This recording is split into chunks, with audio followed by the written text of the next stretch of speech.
Hi there, my name is Sean McGeever, and I am going to go through one of these Talk Tuesdays, and this one is going to be on Mark chapter 13. So Mark chapter 13, I'll be honest, is a really difficult chapter for anyone to interpret, and it likely would not be one that you would go through pretty frequently in a Young Life talk. The title of this one is at the top of ESV is Jesus foretells the destruction of the temple. Then it goes on to talk about the Abomination of Desolation and other things that you go, wow, that's not an easy question to kind of engage for anyone, and especially in a club talk where our audience hopefully is someone who walked in for the first time not knowing that they're at some religious thing about Jesus and going, what's going on. But just as a reminder, what we are trying to do is engage two questions in every Young Life Club Talk, Wildlife Club Talk, etc., which is,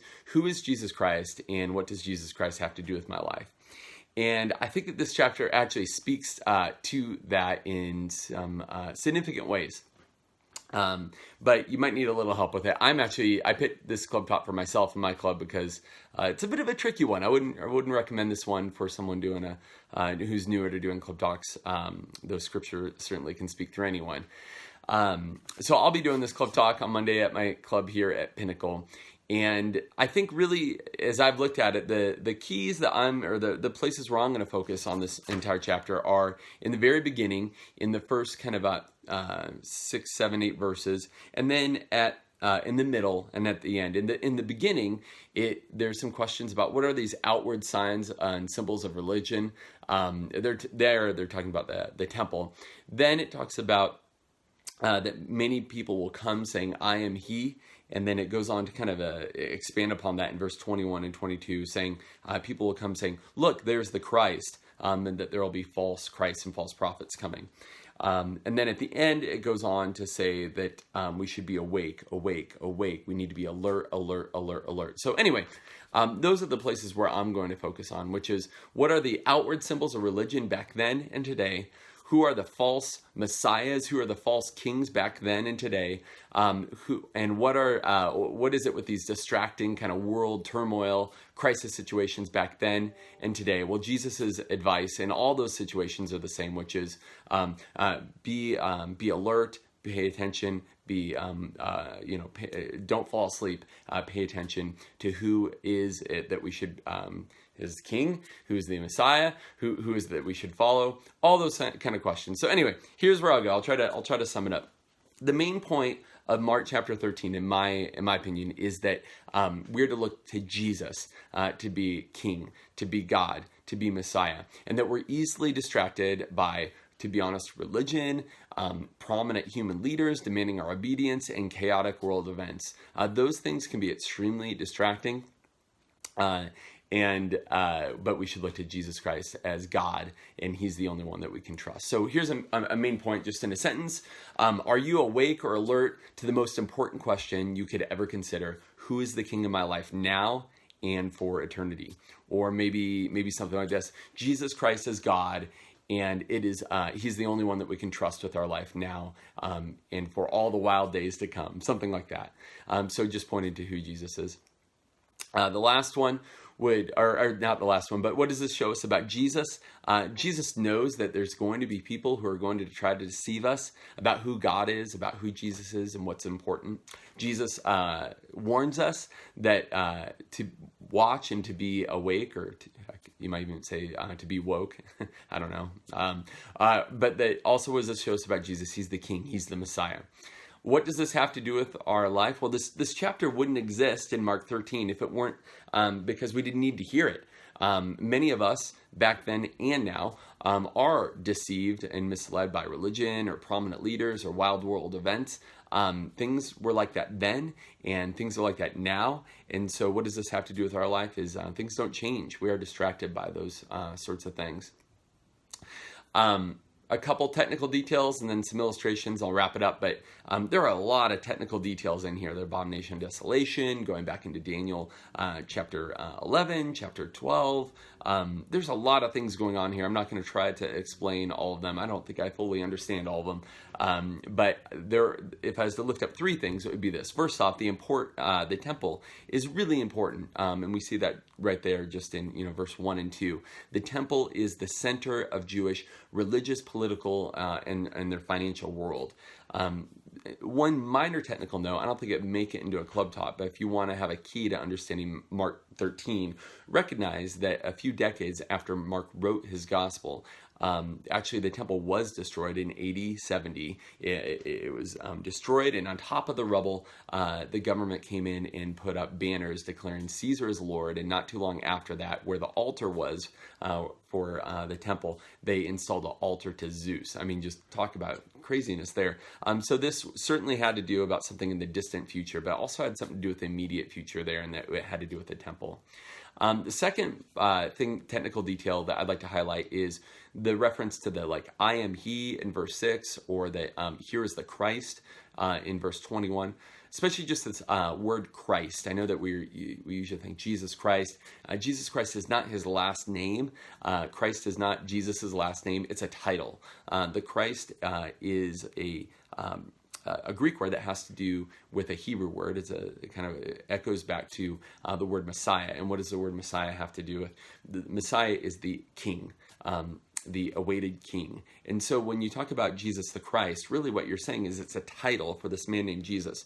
He is Jesus the King. He's Jesus the awaited king. And so that's important, that there is no other king of the world in reality and truthfulness. There is no other king, no matter what anyone claims, but also of my own life.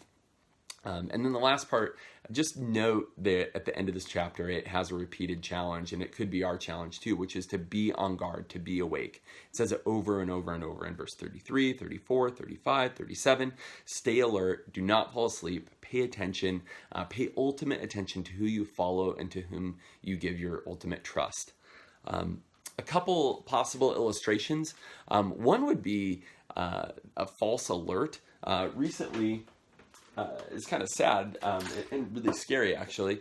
In Hawaii, there was a false alert on cell phones. Popped up an emergency message saying that there was an incoming missile attack. And this was in the height of when there were worries about North Korea sending nuclear missiles anywhere, including to the United States. And so I have a little link in my sheet that I prepare for everything here, but I keep it short and sweet. The link that I found one that was kind of really short, about 50 seconds. I don't want to make too much of it, but there's all sorts of false alerts out here trying to get our attention, and while that one obviously was important and significant, I want to give you an alert today, which is who is your king? Who do you serve? What is going to matter now, but also for eternity? I want to send a real alert to you. So kind of the idea of an alert and the kinds of pop-up notifications and alerts that we get on our phone. Another one would be the religious symbols of the day. So in their day, it was the temple. Jesus is saying, you guys, kind of your whole world revolves around this temple. Well, for us, we have a lot of outward religious symbols. It might be a cross necklace. It might be a religious tattoo. Maybe you have some of those. Maybe it's a religious Instagram bio quote or something like that. Heck, for some of us, it might even be our Young Life shirts. This is a religious symbol for me, identifying as I'm a Christian or involved with Young Life, which a lot of people end up kind of figuring out is about Jesus.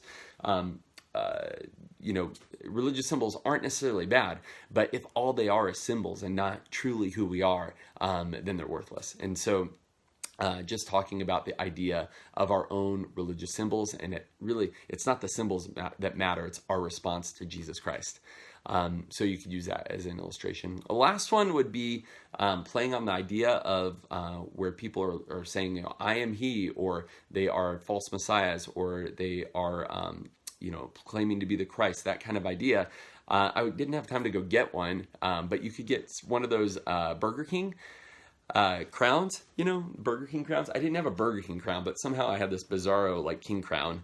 But you could get a Burger King crown and just put it up and say, we all know this is kind of silly, Burger King, but But who demands our obedience in our life? Is it your school? Is it your what you might do in college? Is it your job, your parents? Is it your boyfriend, girlfriend? Whatever it might be, and say who is the real king of your life? What is going to matter not only now but for eternity? And in Young Life and Wildlife here we declare that Jesus Christ is the actual King, creator of the world, and all of us leaders recognize that He is our ultimate authority and our King, and that we serve Him. And so there's that. And I also have another video which I think I might use to end my club talk on Monday, which is a really famous video by S.M. Lockridge, and it's this just really just amazing 3-minute clip of a preacher, just in the classic kind of gospel, blacks out, like deep voice, and the rhythm of it is just beautiful. He's my King, and so it's this just famous sermon from I think the 70s or something like that.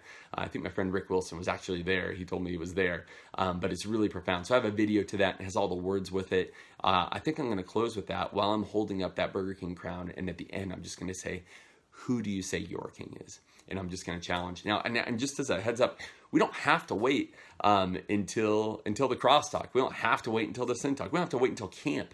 Invite kids to follow Jesus in every single club talk if you can. So that's what I got. I hope something that I said is helpful, and I hope that you even go further with it and dig into Scripture, spend time in prayer, and come up with some amazing club talks out there if you're bold enough to choose Mark 13. All right, have a great week. Bye.